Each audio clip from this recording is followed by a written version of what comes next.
เด้อย่าจะพานั่งข้างหลังก็ได้จะเมาเด้อไม่นั่งนำกันเนาะแม่นั่งข้างหลังกันอยู่แล้วให้กับบ่กล้าทิ่มเจ้านั่งผู้เดียวหรอกเนาะโอ้แต่ว่าปูสาดแล้วก็นั่งไปลมกันไปอ้อมน้ำรถนะโดยเพราะว่าค่อยก็อยากเบิ่งแบบกันข้างนอกอยู่แล้วเพราะมัน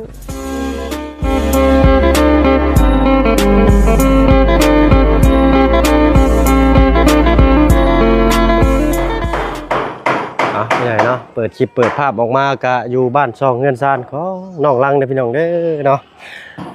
มาอัปเดตเบิ่งตอนบ่ายๆพี่น้อยเนาะสังกะสีก็ขึ้นพัดหนอกพัดลมตัวนั้นติดเรียบร้อยพี่น้อยเนาะแล้วก็ครอบข้างเป็นใส่เรียบร้อยเนาะ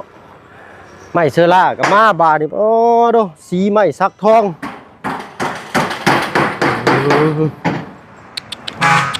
งามเนาะบ่สร้างเนาะจักตับนี่2 4 6 8 10 2 4ครบข้างฮะขอบข้างพ่อขอบข้างเหนื่อยใส่น้องลังมีใส่น้องลังเอ้ยปอจุไหนเห็ดเปลือฮะคือตะเมือดดงโอ้เก็บเพื่อนบ่โอ้ข่อยมั่วไม่ชื่อพี่น้อยเนาะถึกเฉยใส่สบายดีน้องเป็นได้แข่งขาดีขึ้นแล้วอดเอาจะหน่อยมันจะหายเนาะใช้ไม่เสื้อละงามคือกันงามเนาะบ้านเจ้าเอิ้นสียังใช้มาให้ปลุงเบิ่งน้ำเด้เนาะบ้านเจ้าเอิ้นสียังน้องสีอุ้ยสีอุ้ยสีอุ้ยอุ้ยอุ้ยอุ้ยอุ้ยอุ้ยอุ้ยกุ้มอุ้ยกุมยังได้บ้านอุ้ยกุมแปลว่าสีไฟดำสีไม้สักทองเด้อเพิ่นเอิ้นเด้อแต่ว่าภาษาเจ้าเอิ้นว่าเป็นซ่องแต่ว่าภาษาเฮาเอิ้นว่าสีอุ้ยตามจริงสีไม้สักทองนี่ก็คือมาจากฝั่งไทยแหละพี่น้องเพิ่นพาเอิ้นนะก่อนอื่นถ้าว่าเพิ่นกราบทักทายเด้อพี่น้องเด้อเนาะกราบทักทายสบายดีอยู่เพื่อนกันเด้อทุกคนเนาะโตกินแล้วบ่ข้าวกำลังแล้วเห็นแล้วบ่มักมียังมักมีเห็นมักมีน้อยเก็บมาเด้อมีแต่บักคำโอ้โหบักคำมาก็ไปกินมาเมื่อกี้นี้กินแต่ว่ามื้อหน้าก็แล้วกันเนาะเดี๋ยวสิให้มันเข้าลงโต๊ะก็นี่ก่อนพี่น้อยเนาะให้มันลงโต๊ะคักๆก็นี่ก่อนเนาะน้องลังเนาะจังนั่งกินแซ่บๆเนาะใช้อันนี้เป็นแป้นปูพี่น้อยเนาะทางบ่สร้างเพิ่นกบแป้นปูไว้กบข้างเนาะกบข้างแล้วก็เสียวขึ้นติดแล้วก็ขึ้นไปกบอยู่เทิงเนาะทั้งพื้นบ่ได้กบพอทั้งพื้นบ่ได้ใช้พี่น้อยนะกบออกก็เสียเปลือกไม้ไปสิก็เลยบ่ได้กบขึ้นจักเทื่อละล่ะมื้อนี้ถึงเงิน1 เทื่อฮะขึ้น1 เทื่อขึ้น1 เทื่อเดี๋ยวมันแล้วนี่สิได้ขึ้นหลายเทื่อเหมือนเว้าบางยามเพิ่นปูแป้นแล้วนี่อ้ายว่าเจ้าขึ้นมื้อนึง10ลบรถได้ก็ต้องขึ้นเล่นแหละทีมงานมาเด้เนาะก็ต้องได้พาเพิ่นไปเบิ่งไปแย่งนั่นนี่ขาดเรือยังก็เดี๋ยวสิซื้อมาเติมพี่หน่อยเนาะเนาะโอ้ยเนาะโอ้อาทิงเนาะหันไปทางนั้นบ่ได้พี่หน่อยเนาะอันลูกชายอาทิงโชว์ปิกาจูเนาะทางบลุงเพิ่นว่าต้องกินยาแก้อักเสบพี่หน่อยเนาะกินมาแล้วว่าลุงจันซื้อมาให้ลุงจันเพิ่นมาได้ทราบลุงจันเพิ่นซื้อมาให้เรียบร้อยเนาะไข้ขึ้นได้แล้วเนาะทำยาท่าเนี่ยอยากกินนี่ยาท่าเนี่ยอยากกินแน่โอ้คักตัวน่ะทางเฮาบ่ทานบ่ทวงพี่น้องเพราะว่ามื้อเช้าทางลุงไปซื้อมาให้เรียบร้อยแล้วพี่หน่อยเนาะผู้เพิ่นมีทุนมีฮ้อนแน่หั่นนะเนาะแต่ถ้าว่าเพิ่นบ่ค่อยมีหยังเลยพี่หน่อยเนาะมีแต่อาศัยมานำเพิ่นซื่อๆเอาแต่ชุดในใจก็อยากซอยน้องเพิ่นนั่นแหละพี่หน่อยเนาะอยากซื้อมาให้แต่ว่าบ่กำลังทรัพย์ของบ่เพิ่งบ่มีเนาะมีแต่กำลังกายกับกำลังใจมาเฮ็ดเวียกเฮ็ดงานนี่ก็ได้พี่น้อยเนาะสู้เอาอดเอา3ลูกใหญ่ว่าซั่นซะเนาะล่ะเนาะทำเนี่ยตอนนั้นชุมเจ้าแบบว่าชุมนาบ่าวนี่ไป ให้มันสัมผัสเอ้ยไผเฮาก็บ่เห็นเจ้า อ๋อนั่นได้ฮู้มาแล้วบัดนี้เป็นทางเบาเตียงเด้อ อืม เป็นหัวหน้าทีมเบาเตียงทองเพิ่นเอ้ยไผ เอ้ยไผคนเป็นนี่ อ๋อเอ้ยเจ้า อ่า เอ้ยเจ้าตอนนั้นน่ะเป็นทางเบาเตียงนะเป็นทางเบาเตียงทองเพิ่นพาไปโรงแพทย์โรงหมอตอนนั้นน่ะทางพ่อลุง MC เพิ่นคอมเมนต์มาบอกเนาะพ่อลุง MC นี่เพิ่นเบิ่งเพิ่นติดตามเบิ่งอลีอรอได้พี่น้อยเนาะแต่ว่าบ่เพิ่งนี่มากรุงเทพเนาะแล้วก็มาอยู่บ้านอยู่ซองพาเมียมาคลอดแล้วก็ได้มาอ่าแรกๆก็แทบสิบ่ฮู้จักหยังเลยบ่เพิ่งกับพี่น้อยเนาะมาก็ออกมาเฮ็ดตอนแรกก็มาจับกล้องให้ทางลุงจันทร์เพิ่นเนาะอะไรก็ อ๋อตอนแรกแต่ว่าตอนนั้นน่ะเคยเห็นอยู่ได้อายเด้ เห็นได้นี่ เด้อแต่ไอ้ก็จับกล้องแม่นบ่ แม่น แต่ว่าค่อยก็บ่ได้เคยออกเฮือน ตะกี้แขวอ้ายยังมีอยู่เป็นบ่ จักแหละแก้วอ้ายก็ยังมีแล้วก็เขาคิดว่ายังเป็นผู้บ่าว เป็นผู้บ่าวอยู่ เอ้ยเป็นคิดแบบนั้น โอ้นี่คิดว่าเป็นผู้บ่าวอ้ายก็ยังบ่เฒ่านี่เสียเนาะ ก็ยังบ่ได้เท่าแต่ว่าแก้วมันหักแล้วก็พอแล้ว แขวหน้าก็พอแล้วเราว้ายเนาะ ก็ใส่แก้วปลอมอีกสิเป็นหยัง แต่ ไง ท่องแกแพงได้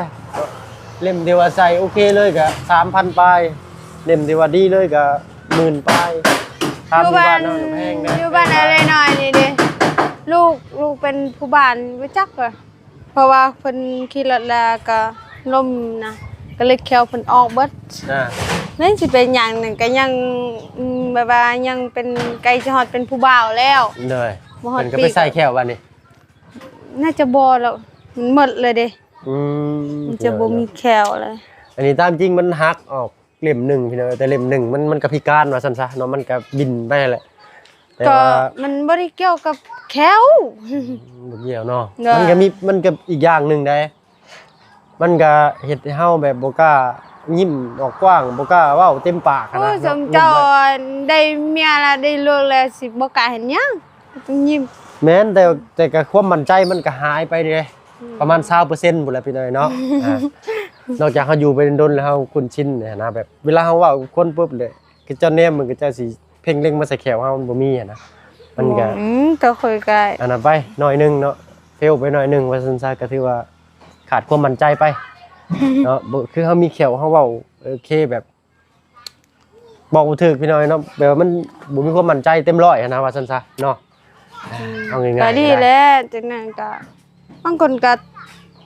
เข้าหากะมันอยู่ที่บางคน แม่นพี่น้อยเนาะแต่ว่าเพิ่นก็บ่ได้คิดหยังหลายดอกพี่น้อยเนาะ คิดหยัง แม่น เดี๋ยว เพราะว่า เข้าหา ลูกเมียก็มีแล้ว แต่ว่าก็ยังขาดความมั่นใจซื่อๆเนาะประมาณ 20%ซะ แน่นอน ถามว่าอ้ายบ่ได้อ้าย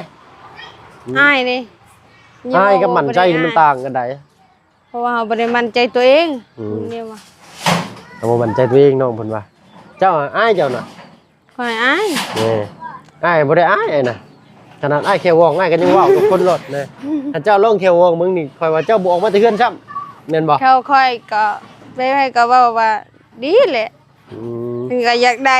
มันก็อยากได้ เลยบอกว่าแค่ แข แบ ว บ เราเป็นแขวบ่แง่แขวออกซ่อนพี่หน่อยเนาะ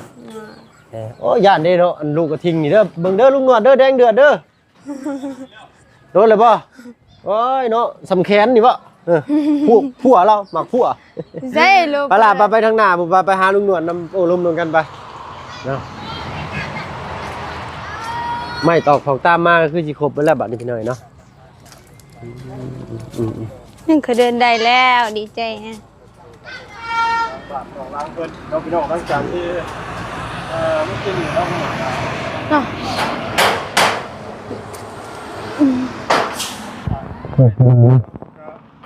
เป็นทางเราสร้างเพิ่นขึ้นไปโอ้ยน้อยจะกินส้มเด้ นี่หัวกินมากเดียว มะขามบ่ เคยได้กินมากเดียวมาคามแต่ว่าสร้างบอกว่าบ่กินก็ได้จะสิตินบ่ต้องกินจังไดมันก็นั่นเอ แม่ ง นแน่มันกินยาเข้าไปแล้วมันกินส้มบ่ได้เด้ แต่ นึ่งแล้วบ่เข้า เว้าแล้วเข้า แม่น เนี่ย ให้แม่ไปนึ่งข้าวไป 4 โมงแล้วไปนึ่งข้าวตายแต่เบิ่ง นึ่ แม่ งข้าวท่าแม่เจ้าได้แม่เจ้าก็มาแล้วเนาะล่ะเนาะ เขาบ่ได้นั่นล่ะ มีแต่อุ่นบ่บัดนี่ เพิ่นบ่ได้ บ่ได้มา นี่แหละ เราสิกินข้าวใช้บัตร เพราะว่าเขายังเรืออยู่ในเรือลายแห้ง ข้าวเรือลาย เขาหนึ่งเนี่ย ง่ายข้าวเรือลายบาทพี่น้อยเท่าแต่ลายมือเลยบ่ได้เห็นปลา พาไปเบิ่งปลาปะ โดนเลยประเด็นไปเบิ่งปลาไป ไปพอดีอันทางน้องเพิ่นก็อยากปลูกผักไปเบิ่งพืชผักสวนครัวน้องเพิ่นเลย มีหลายอย่าง ระวังเด้กับคนที่ตุ๊กใส่หัวเด้ เนาะโอ้ยพี่น้อยเนาะอ้าวอึ๊บ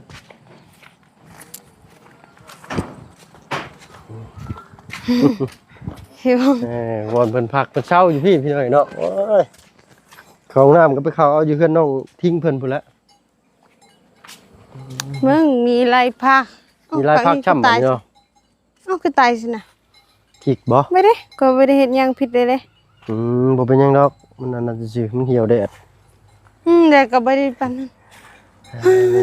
มันคือดำ เปลี่ยนอยู่บ่น้ำนี่เปลี่ยนน้ำอยู่ ยาม บ่ เทนเปลี่ยนคนกาอยู่บ้านห้องงอกนะ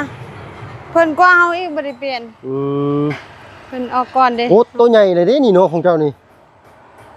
จากแรก มันนอกน้ำซื่อๆพี่น้อยเนาะเอามาแรกๆมันก็เลยตุยไปแน่คือนี่ปกติแล้วบาดนี้เนาะ ปกติแล้ว ตัวใหญ่เลยพี่น้องจำ2นิ้วเลยประมาณซ้ำนี่จำ2นิ้วเลยเนาะ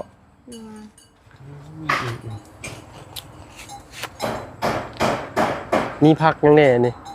อันน้ำมันมันบ่ล่ะ ยัง กุกมันเหมือนบ่ เด้อกูมาตัวนี้พังยังนี่ อันนี้ยะนางบ้านเอิ้นเอาใส่แกงหน่อไม้ นี่พังยังนี่ ใส่ผักอีตูผักอันเดียวกันตัว นี่พังยัง อันนี้ก็ผักอีตูและใส่แกงไก่แต่ว่าอยู่ประเทศไทยเพิ่นเอิ้นแมงลักเลยใบแมงลัก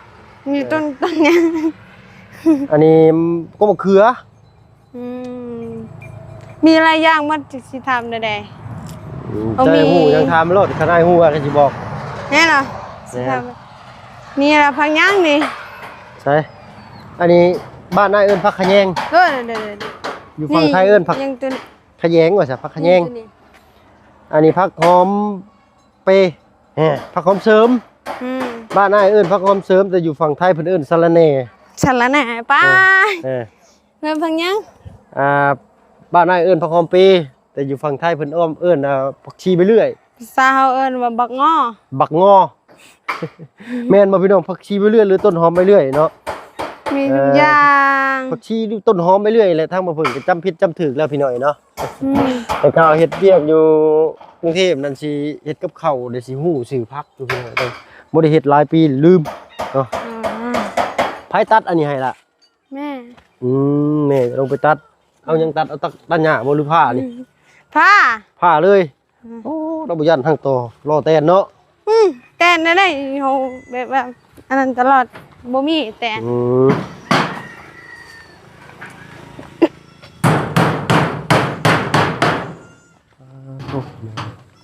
เอาใกล้เลยแหละใกล้เลยแหละเนาะใกล้สิได้ขึ้นส้นขึ้นเช้าแล้วบาดเนาะ สาว สีไม้สักทองคือบ้านน้องปูนานี่เลยน้ำโตขึ้นตั้งตะงาดอยู่นี่พอแห้งนี่เนาะคนไกลไปไกลมานี่แห้งสิเลี้ยวเบิ่งแบบรถเขาจากล่มไปแล้วเนาะพอสร้างเนาะสร้างเฮ็ดให้งามโทษเป็นโทษสร้างและเป็นโทษเฮ็ดให้คนผ่านไปผ่านมาเนี่ยมันเป็นงามบ่รถก็จะล่มมันพอแห้งอีก เฮ้ยว่าไปเรื่อยๆข่อยก็ได้พี่น้อยเนาะ ทีหลังมาเรียบร้อยแล้ว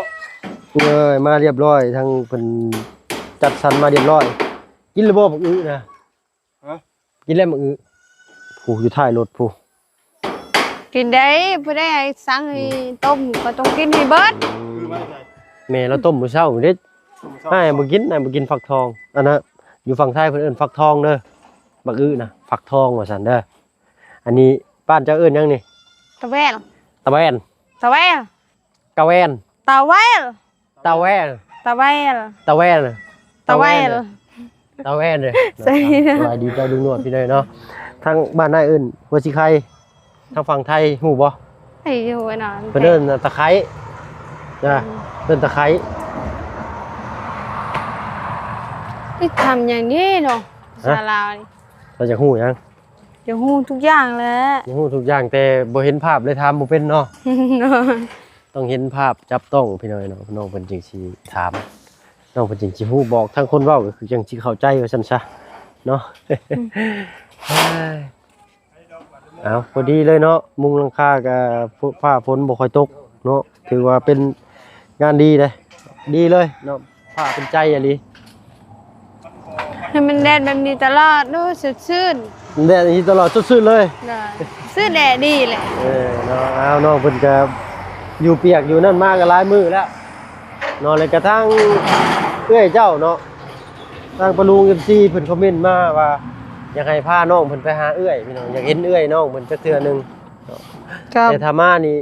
แต่ถ้าว่าพาเพิ่นมานี่เพิ่นขึ้นเฮือนบ่ได้พี่น้องได้เนาะเพิ่นสิได้อยู่แต่ตารางเฮือนเนาะ เขาให้เดือนแล้วเขาก็อีต้นเพิ่นเพราะว่าเขาเฮ็ด2ห้องมีแต่อยู่เฮือนเบิด มีแต่ช่องห้องอยู่เทิงเฮือนมาทางน้องเพิ่นก็เลยดนเอื้อยมาแล้วผมมีบ่อนอยู่บ่อนเช่าถ้าว่าไปขอเฮือนเนาะเฮือนผู้อื่นนี่ได้อยู่เนาะแต่ก็เกรงใจ ก็คู่มือคู่แบบว่าคู่มือเพิ่นมาแล้วคู่นอนบ้านเพิ่นมันก็บ่ค่อยสะดวก เนี่ย เพราะว่าเอ้ยเฮาก็แบบว่ามาเพราะว่ามานอนนำน้องมานอนนำแม่เพราะว่านี่นอนเนี่ยแบบว่าเหมือนตอนเช้าๆนะ เนี่ยมันก็แต่คือตอนที่เพิ่นยังบ่ทันมีครอบมีครัวเนาะเพิ่นน้องเพิ่นสิฮอดคมเก่าคมหลังเนาะที่ ค่อยต่างค่อยน้อยๆบ่เฮ็ดให้ค่อยผิดหวังเลยเพราะว่าค่อยอยากเล่นแบบเด็กน้อยแล้วเพิ่นเป็นสาวแล้วสิเพิ่นก็อยากเฮ็ด อ๋อเพิ่นก็หยอกเฮาคือเฮายังเป็นเด็กน้อยคือเก่าเนาะง่ายนะโอ้ยน้ำมือใหญ่คือบ่ได้พอกันแล้วบัดมือน่ะเว้นยังใหญ่ขึ้นเจ้าก็ใหญ่ขึ้นเป็นสาวแล้วก็บ่ได้หยอกกันแล้วกับเอื้อยกับพ่อกับแม่บัดนี้พี่น้อยเนาะ บ่ได้ยอกแต่ว่าอยากอยู่ครอบครัวแบบว่า อยากอยู่อยากเห็นหน้าเนาะ อยากอยู่นำกันแบบครั้งหนึงนะครั้งหนึงก็ได้ เอาเนาะก็ฝากถึงบ้านใกล้เฮือนเคียงทางเอื้อยกว้างเด้อพี่น้องเด้อเนาะแถวทางเมืองวิระเนาะถ้าว่าเห็นคลิปนี้ก็บอกต่อไปหาเอื้อยเพิ่นแน่มาเยี่ยมมายามทั้งผู้เป็นน้องและครอบครัวเนี่ยเด้อเนาะ บ่มีไปเห็นดอกเพราะบ้านเพิ่นมีแต่คนลาวบ่มีคนลาวเทิงมีแต่บ้านเพิ่นแหละมีคนลาวเทิง บ้านที่เอื้อยจะไปอยู่นั้น เลย ชื่อบ้านว่าได้ล่ะ ชื่อคืออยู่ในเมืองเลย ชื่อบ้านยัง ก็อยู่ในเมืองเลยอยู่ในเมืองเวลานี่เลยเป็นตั้งอยู่ในเมืองเลย อ๋อตั้งอยู่ในเมืองวิระ เพราะว่าเขาออกแบบนี้ก็ตลาดเพิ่น เหนื่อย นั่นน่ะ โอ้สรุปว่าบ่ไกลจากตัวเมืองแห้งใช่อันนี้นี่พี่น้อยเนาะ อย่าไปหาแหละแต่ว่า อย่าไปหาบ่ สิยังก็ได้เนาะก็อย่าไปหา แต่ว่าให้ลุงจันทร์พาไปบ่ ไป หามืองามยามดีก่อนเด้อ ก็ เดี๋ยวทางอ้ายสิลองถามลุงเบิ่งเจ้าลองชวนแล้วเด้อ ปล่อยบ่กล้าเพราะว่ารถเพิ่นเด้บ่กล้าส่วน ชวนลงไปลงเบิ่งเนาะเพิ่นสิไปบ่เพิ่นก็สิพาไปอยู่ที่เนาะ ป้า สิให้ไผแน่ไปนำ ก็ แม่น สิเอาทิ้งเป็นคนแรกเลย เอาทิ้งไปนำ ก็ เฮาไผสิเบิ่งเฮือนเบิ่งชานล่ะซะ ก็ก็เมียเราแหละ แต่ว่าเฮาไปแบบนี้กับแบบนี้แล้วก็เมื่อแบบนี้นะ เหนื่อย บ่ได้ไปนอน เนาะโอ้อ้ายก็อยากพาไปสุดๆเลยน้องเอ้ยเนาะแต่ว่าเบิ่งกาลเวลาก่อนเนาะเบิ่งฝนฟ้าอากาศไปแล้วเด้เจ้านั่งรถแล้วจะเมาบัดนี้ มอแล้วก็อดเอาเลย โอ้เอาอันนั่งข้างหลังนี่บ่เมาเนาะ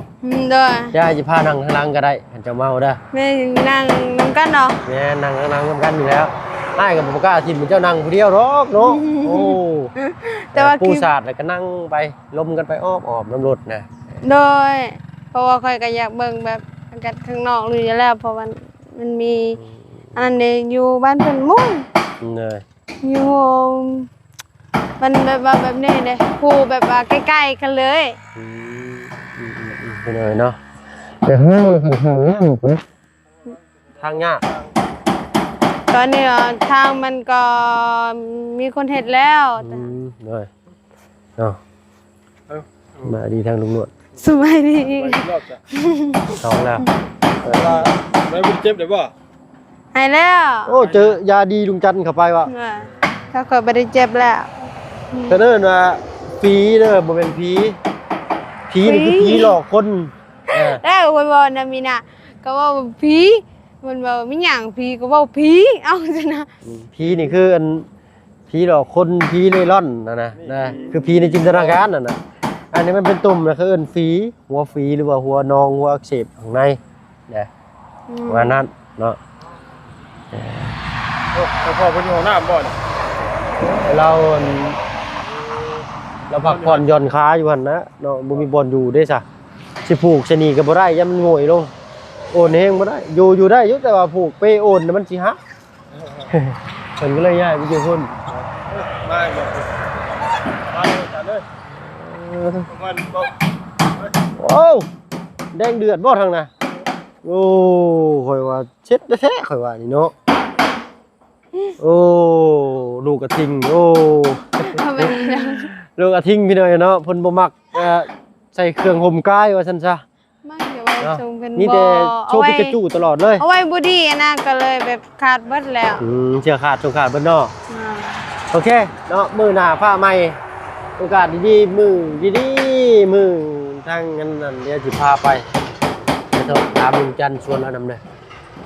ว่าจันน่ะ เอาบ่กล้าเบิ่งหน้าตาเราบ่แม่นคุณตลกซ้ำ โน้แม่นบ่โอ้ยหัวไปสุดทางได้นะหัวอีกเบิดมือได้นะ ก็บ่น้ำเล่าเลย ยันเพิ่นว่าจะไปน้ำมีหยังจ้ะ เราว่าเบิ่งบ่เป็นหยังดอกเราบ่ฮาดอกเด้อเราใจดีอยู่ดอกคือเห็นคนหน้าขี้หลายๆจักกะ ก็บ่กล้าเขาอย่าเว้าอยู่แต่ก็บ่กล้า เนาะเอ้า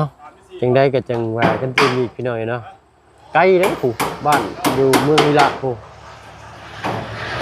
เนาะไปนี่ก็คันว่าจ้างรถไปเคยจ้างรถไปบ่ เคย เบิดเท่าใดล่ะ เบิด400,000 ไปกลับ ไปซื่อๆบ่แม่นไปกลับ โอ้ตู้คันว่าเฮามีรถส่วนตัวใส่น้ำมันไป400,000นี่ไปได้ไปกลับได้อยู่เนาะ เด้อแต่ว่ามันแพงดิเนาะ แม่ในเฮาบัดบ่มีรถและปัญหามันเนาะใครอยู่ก็ว่าลุงเพิ่นไปก็คันมีค่าน้ำมันเพิ่นถ้าบ่เพิ่นก็บ่มีพี่น้อยเนาะเพิ่น คือ ก็ ก็ ไปอยู่ ยา ดอกบ่ อัน เป็นห นั้ ยั น งดอก เฮาก็แบบว่าถ้าบ่มีไผมาส่งเฮาก็เฮาต้องไปอยู่แล้ว เนาะ เพราะว่าเฮ็ดเพิ่นเฮ็ดแล้วมาแล้วนี่เฮาสิไปตามเลย เฮ็ดแล้วเพิ่นเลยสิตามเพิ่น เด้อ เอาเดี๋ยวรอทางง่ายสิเราลบนำกันเป็นเบิ่งถามมันว่าคนไปบ่อ่ะ เพื่อนเฮาก็บ่งามสิว่าเอ้ยงามบ่ได้บ่ อันนั้น งา บ่ ม เกี่ยวดอกเนาะในความที่ว่าเจ้าอยากไปก็อยากพาจะไปเห็นนั่นน่ะจักปีได้บ่ได้พอกันนี่ โอ้ยโดนแล้ว นนแหละเนาะเอาไปได้ก็ฟังเบิ่งพี่น้อยแต่ว่า พอแค่ได้ยินเสียงซื่อๆก็ได้ จักเดือนแล้วเพิ่นบ่ได้รับสายนี่ โยมันเดือนหนึงจัก2 เดือนแล้ว เดือน 2 เดือน 2 แล้ว เดือนแล้วพี่น้อยเนาะจะสิเป็นแนวใดพี่น้อยเนาะไปหักจื้อเนาะเฮือนเนาะ จื้อ โอเคเนาะถ้าฟังเบิ่งเนาะถ้าว่ามีโอกาสได้ไปแล้วเดี๋ยวอ้ายสิบอกเนาะหมู่ทางนั้นขึ้นหลังคาใกล้สิแล้วพี่น้อยเนาะสำหรับคลิปนี้ก็มีแต่ขอตัวลำลาปะลุงก่อนเนาะ สบายดีเด้อ สบายดีเนาะสู้ๆเป็นขอให้เจ้าได้พ่อเอ้ยไว้เนาะผมพ่อกันคลิปหน้าพี่น้อยเนาะสำหรับคลิปนี้เท่าเพิ่นขอตัวลำลาแล้วพี่น้อยเนาะดีๆแม่ก็จะอยู่ทุกคนเด้อเนาะสบายดีจ้ะ